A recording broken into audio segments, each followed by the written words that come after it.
Hi, my name's Cameron, and I'm going to answer question 1 of the 7 evaluation questions. Characters. In our opening sequence, we have 3 characters. All 3 go with the usual themes, as there is a protagonist, Jason, an antagonist, the guy in the biker helmet, and a damsel in distress, Katie. Our main antagonist is a typical villain. He is a relatively big guy. His costume is a plain suit. This makes him more frightening and menacing, because he is this big dark figure, and you never see his face. He also does not say anything in the first 2 minutes. This creates tension and suspense, as this makes the audience believe that something is not right with him, and he is out of the ordinary. This goes against the conventions of a normal thriller film, because the antagonist usually has dialogue, like for example Norman Bates in Psycho. Katie, who is our damsel in distress, goes with the conventions of usual thriller films, as she is the person who Jason has to go and save, a damsel in distress, like for example in Taken. But Katie, in some respects, does not fit the usual conventions because she is strong and well paid. She does not have to rely on Jason to keep her safe. She can protect herself. As for example, when she is cooking in the kitchen, in the flashback scene, she is the one making the dinner. Also, her costume shows that she is a strong woman that can take care and defend herself. As you can see, when there is a knock on the door, she does call to Jason, but she also afterwards goes to the door where that scary noises happen, showing that she is brave. Jason, who is our main antagonist, is a typical protagonist for thriller movies. This is because he is courageous and he knows how to handle both himself and a gun, and he knows how to deal with the antagonist. An example of a protagonist like this can be from Taken, like Brian Miller and Sherlock Holmes, etc. This is because in fact he's a secret agent, so he knows how to use a gun, but his costume in the chasing goes against the usual conventions of thriller films, as it makes him seem like a typical person, like Reese in Silence of the Lambs. Both of them have a small physique, but on the inside they are strong. This makes it more relatable to the audience and encourages them to do something with their lives because they can relate to him. Music. The main theme of our music is that it's fast paced, like for movies such as Batman The Dark Knight. This makes it more interesting for the audience as it keeps them interested in the plot. We got this idea from Hitchcock's movies, which uses intense music to build up a scene. We decided to use parallel music. This makes the audience know that something's wrong when the music is playing. We also made it so the antagonist does not have any dialogue. This adds to the fear factor, as it creates more suspense compared to when an antagonist does speak. This makes him seem out of the ordinary and creates tension. This is an example of something that does not fit the conventions of a usual thriller film. Another thing that goes against the conventions is that we decided to change the tempo of the music, from high tempo music during the chase scene to low quiet music during the flashback scene. So the mood of the movie changes. It gives the audience a chance to know more about the characters themselves. When Jason faints, the music suddenly changes from fast to slow, makes the audience feel more comfortable. The music picks back up again when the biker appears in the flashback. It does go against typical movie conventions.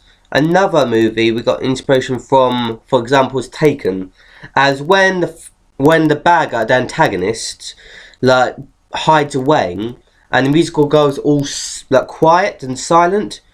This increases tension and suspense, as you know something's going to happen and the music's going to flare back up again. We decided to use camera shots from our research stage and preliminary tasks and movies such as Taken. For example, we use point of view shots. We use them in the chase scene to create tension. The audience does not know what is around the corner, and it makes them get involved in the film. And it makes the audience move around with the film, like in real life. Like in the movie Jaws, when the shark, Jaws, is swimming up to attack the girl when she is swimming. And in our film, when Jason runs out and sees the bike, so the audience knows what is happening, so they have an in-depth knowledge of what is happening, where he's going to run. We did use a tracking shot, but we eventually cut it out due to it not being in tune with what we were trying to create. One camera shot that we used that went against the usual conventions was a sped up zoom in. This is portrayed how Jason recognised the guy in the bike helmet. How Jason is trying to think about it. It is also used to represent how the mind is zooming in and how he's trying to think. Like Jason's mind is getting closer and closer on like do I remember that guy? Do I recognise him? And he's slowly recognising him. This shows he has a relation with this guy. And because the camera is fading out, this shows that he cannot remember much of his former life fully. And it gives him the motivation of trying to find out what has happened to him. What has happened to his family, his wife, his house, and all that stuff.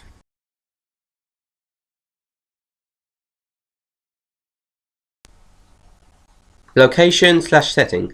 For the chase scene, we wanted for the location to be isolated. This makes the protagonist more vulnerable. For our opening sequence, we use Bluebell Forest. It is a dark location and is on a one-way road. This makes it so there are not many places to run. This creates limited decisions. It is very discreet. The wood is very small, which is not really a problem during filming, as we wanted this scene to be an intense chase and there not to be many plot holes during the scene. The way he had to run down the road and the location helped us do this because it's only one way, meaning he can't run any other way. And the fact that it is an isolated location like Misery makes him seem helpless and helps him more look like an underdog. The flashback scene location is a usual place to have dinner. We use a family member's house to film. Katie and Jason live in a fairly big house. Their costume make it seem like a big house because they're dressed very formally. The doors also make it look like a big house because there are many doors that makes you convey that's a big house because there's many doors that can lead to many different rooms. This goes against conventions of thriller films, as like in Marine 4, the protagonist usually lives in a small apartment. When everything goes wrong, it is good for them to look back to see how much they've lost. The location, the setting, is set in Slovakia. This is where Katie is doing a report. This place is full of dangerous enemies, and this is where Katie's doing an interview. And Jason and Katie are in a different location than what they're used to back in England.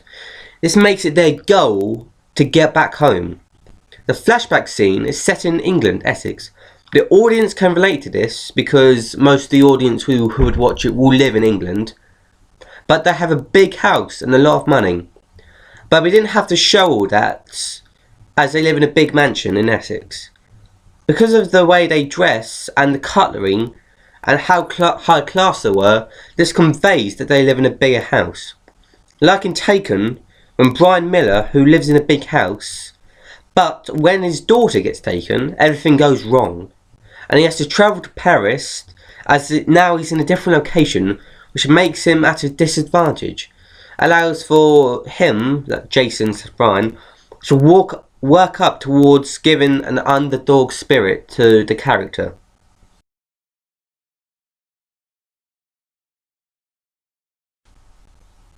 Storyline. Our storyline is like many other thriller films, and it has a plot twist. It has a protagonist, antagonist, and damsel in distress. A brief description of the plot is that Jason has lost his memory and is being chased by a man in a helmet. He also is trying to figure out what has happened to him and his family, as he's being constantly chased by this guy in the biker helmet.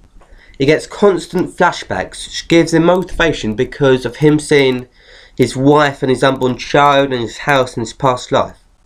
A storyline does follow many other conventions. Like Taken, the protagonist is chasing after the antagonist and also trying to save the damsel in distress. It does go in depth with characters like Memento. Jason loses his memory. He has flashbacks which helps him get closer to saving his wife. Our film has 3 acts like other films, which makes it easy to follow for the audience.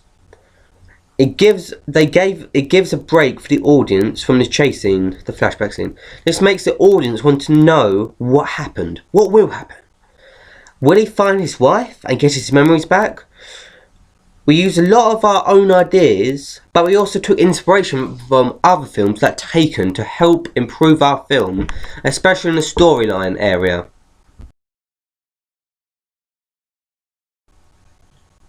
Mise en scène. We wanted the costume and props to be realistic, so the audience can know that this could happen in real life. The gun we used was a BB gun, which was metal. This makes it more lifelike, and it gives the impression that Joe, the actor who played Jason, was handling a real gun. The meal we used during the flashback scene was soup. This conveys that things were deteriorating at home. Our initial idea was for him to have a big roast dinner, but because of our filming schedule, it took too long to make the roast dinner, so we decided to go with soup, which was cheaper and quicker to make. The costume portrays the stature of the characters.